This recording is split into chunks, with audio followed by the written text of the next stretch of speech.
Hi everybody, let's see what the upcoming weekend has in store for you. It could be about love, finances, events, trips, anything.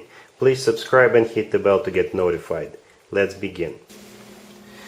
This spread is for all air signs. Perhaps your story is in here, but there's also a separate spread just for your sign. Timestamps should be in the description box down below. We have the Ace of Cups clarified by the Tower. We have the Devil. We have the King of Wands clarified by the Six of Wands and the Ace of Swords. And we also have the Queen of Wands on the bottom of the deck. You could be dealing with a fire sign, Aries, Leo, Sagittarius, or Capricorn, or pretty much any zodiac sign. Well, air signs. This is one interesting spread. First of all, what I really do like about it is that we have both the King and the Queen of Wands in the same spread, right? You could be dealing with a fire sign, Aries, Leo, Sagittarius, or somebody who's got fire in their chart. If they're not a fire sign, then this is somebody who is very fiery, very passionate, somebody who is easy to get up and go, somebody who is a leader, somebody who is in the spotlight. You could be dealing with that type of an individual, but the thing about this connection is that you guys make a perfect couple, because you are the King and the Queen of Wands, and that usually means you guys make a great couple. That means both of you are very active, both of you are enthusiastic, you could be spontaneous, you could be popular among your friends or in a social network somewhere, right? You make a great couple. This is my partners in crime couple. When the King and the Queen of Wands come out in the same spread, that's my partners in crime. Hopefully not literally. That's what I really like about it. However, there is a twist. We do have the Devil right there in the middle, right? And the Devil could be a Capricorn. For the reading's sake, I'll assume you're the Queen of Wands, all right? But you can assign the roles as you wish, right? So the Devil is the personal Capricorn card, so this King of Wands could be a Capricorn. But the Devil could be also, as pretty much any card in the tarot deck, the Devil could be interpreted in so many ways. Some of it are positive ways, others are negative, right? And it could play out in either way in this particular situation. I tend to think that the Devil in this case is something more or less positive. So granted, the two of you may get the show on the road kind of starting from a casual encounter, if you know what I mean. Not necessarily, right? But you could. The Devil is also a card of feeling this unnatural pull towards each other, right? The Devil could be about desires, physical attractions. So that's what I think the Devil here represents. But on the flip side, we also have the Ace of Cups and a couple of other great cards on the table, right? The Ace of Cups, the first card that came out, this could be love at first sight, because it's clarified by the Tower. The Tower in this case is something that happens unexpectedly, right? And since it's clarifying the Ace of Cups, that's what happens unexpectedly. The Ace of Cups does, right? This is a genuine, authentic love offer, so that would probably mean love at first sight, right?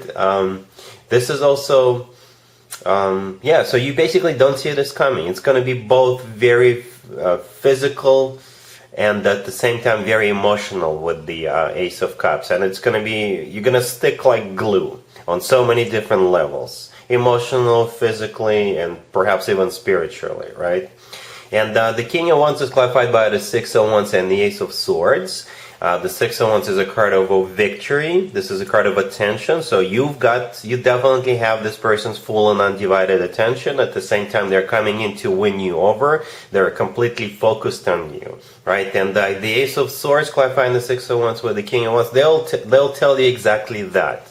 Because the Ace of Swords is the Ace of Truth, right? So they're not going to be fooling around. They're not going to be playing around. They'll tell you straight up how they feel about you. And that's going to be a shocker for you. That's going to throw you off a little bit with the Tower card and the Devil. But I think once the dust settles, the two of you will realize that you guys make a perfect couple. Because you are the King and the Queen of Wands in this case. So yeah, a very dynamic and a very interesting weekend lays ahead for some of you. All right? Cool.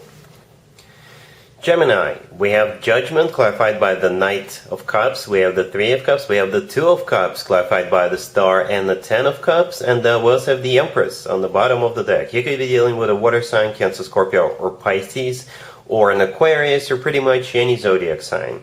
Well, Gemini, this is the happiest reconciliation I think I've seen in a long time. If this is not a reconciliation, this is some kind of a reunion.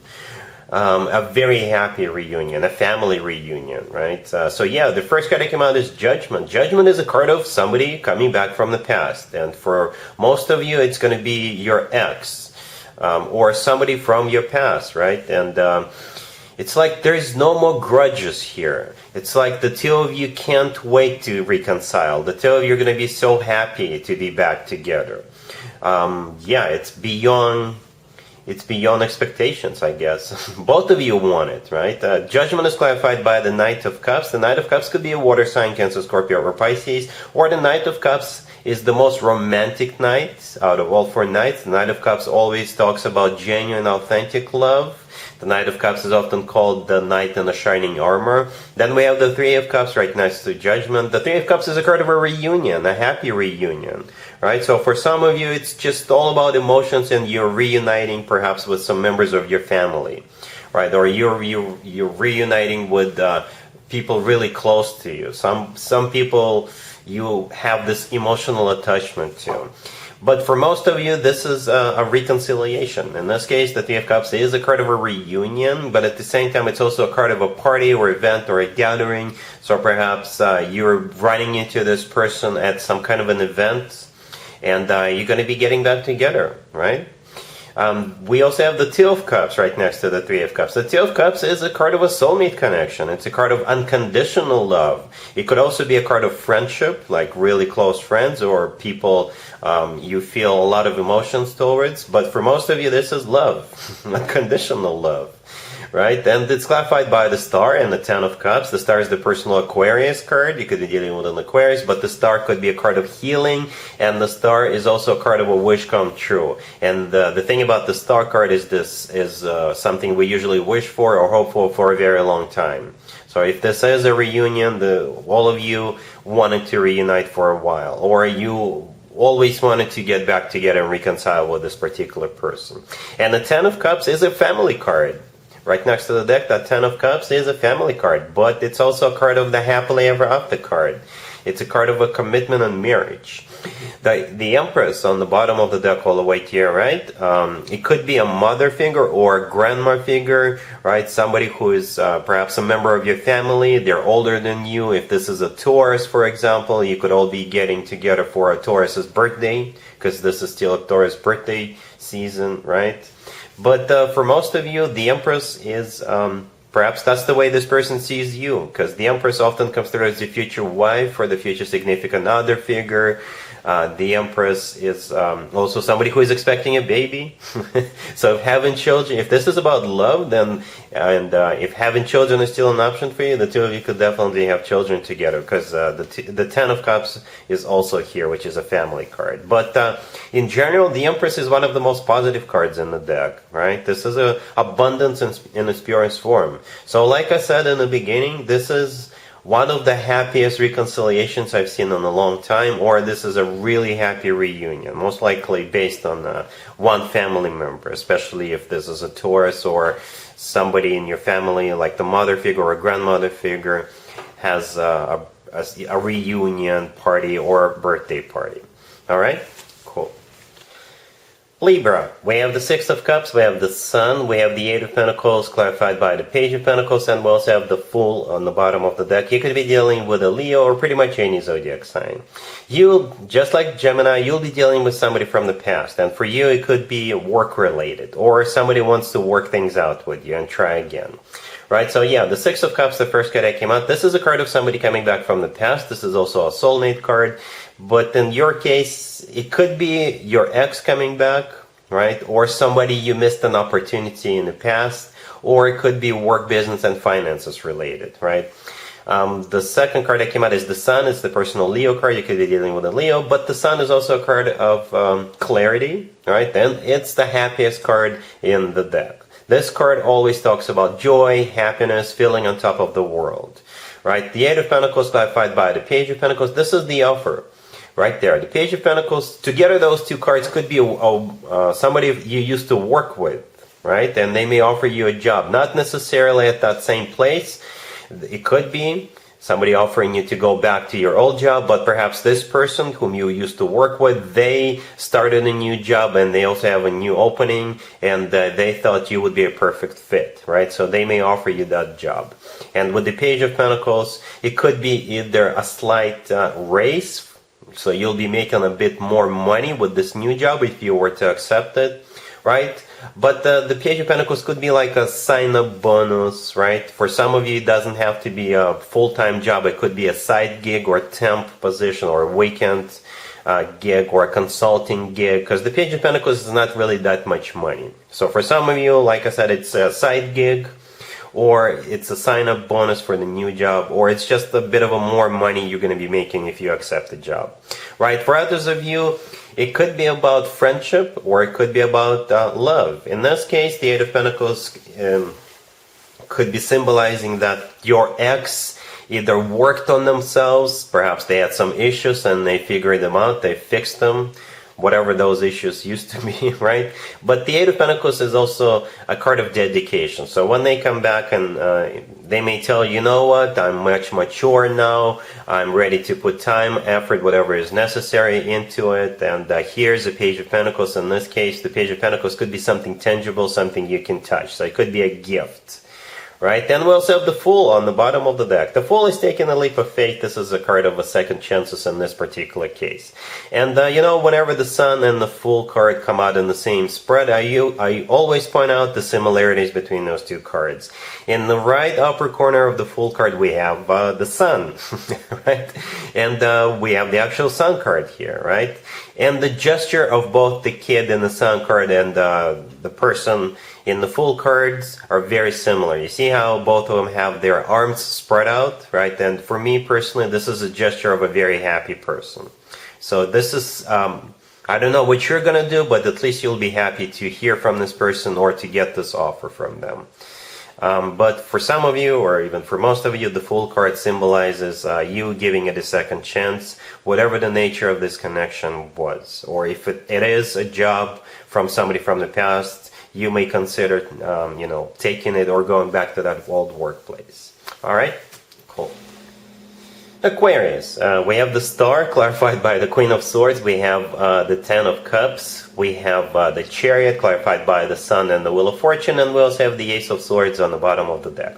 You could be dealing with a Cancer or a Leo or pretty much any zodiac sign. This energetically reminds me of the Gemini reading. Perhaps you're dealing with a Gemini. They are reconciling with somebody or reuniting with somebody. You, on the other hand, are either getting married or if you are already in a relationship, you're taking that relationship to the next level, whatever that level is for you. You could be going to a wedding or an engagement party. Or if you're meeting a new person over the weekend, you're going to marry this person at some point in the future. There is no other way to interpret this. You know, there is definitely somebody here getting married, either over the weekend or at some point in the future. Okay? The first card that came out is the Star. I kind of suspected that was you. It's your personal card. I clarified the Star, and yes, the Queen of Swords came out. That is definitely you.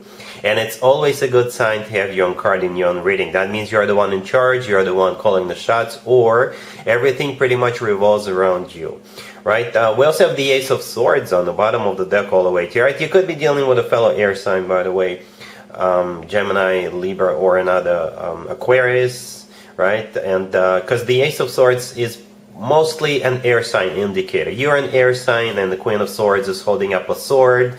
So that could be you making the final decision to move forward with this person, with this individual. Or if you're being proposed to, then the answer is going to be yes. The Ace of Swords often comes through as the word yes. The Ace of Swords is also a card of a brand new beginning. It could be a brand new beginning with a brand new person. Or if you are already seeing somebody, you could be taking it to the next level. And that would be a new beginning for you. Right, speaking of the next level, we have the Ten of Cups right next to the Star card. The Ten of Cups is the happily ever after card. It's a marriage card, it's a family card, it's one of the best cards when it comes to emotionally fulfilling relationships or marriages. So like I said, somebody is definitely either getting married or taking it to the next level, or if you're meeting a new person, that's where you will most likely end up. Getting married to this person, right? Married to this person. Then we have the Chariot, clarified by the Sun and the Wheel of Fortune. All of those three cards are major arcana cards, just like the Star, right? One major arcana card is clarified by other two. All of those three major arcana cards are amazing major arcana cards by themselves and especially together. But the Chariot and the Wheel of Fortune could be symbolizing you actually going someplace. So like I said, for some of you, you're going to a wedding or an engagement party. For others of you, this is you feeling great about this new beginning, or you feeling great about taking this connection to the next level. The Chariot is the personal Cancer card, by the way. The Sun is the personal Leo card. But the Chariot is a card of either going somewhere, or this is a card of victory. It could be a card of moving in together. This is a card of moving forward and not looking back. The Sun, besides it being a Leo card, this is also the happiest card in the deck. This card always talks about happiness, joy, feeling on top of the world, right? And the Wheel of Fortune is, beside that card being going someplace, this is a card of starting a new cycle, either with a brand new person or starting a new cycle on the next level up. So yeah, it's one of the happiest spreads. Like I said, Gemini had a pretty good spread, but in their spread, they were reconciling or reuniting with somebody. Perhaps this is what's happening here as well. But this looks really good. Look at the color of all these cards. They're all shiny, they're all bright, they're all happy. Well, I'm not surprised because we have the happily ever after card and the happiest card in the deck. So you'll definitely be happy about what's going on over the weekend, Aquarius. Alright? Cool. And there you have it. I hope my readings resonated with you, and if they did, I hope they make your lives better in one way or the other. Please share and subscribe and hit the bell to get notified. Thank you for watching.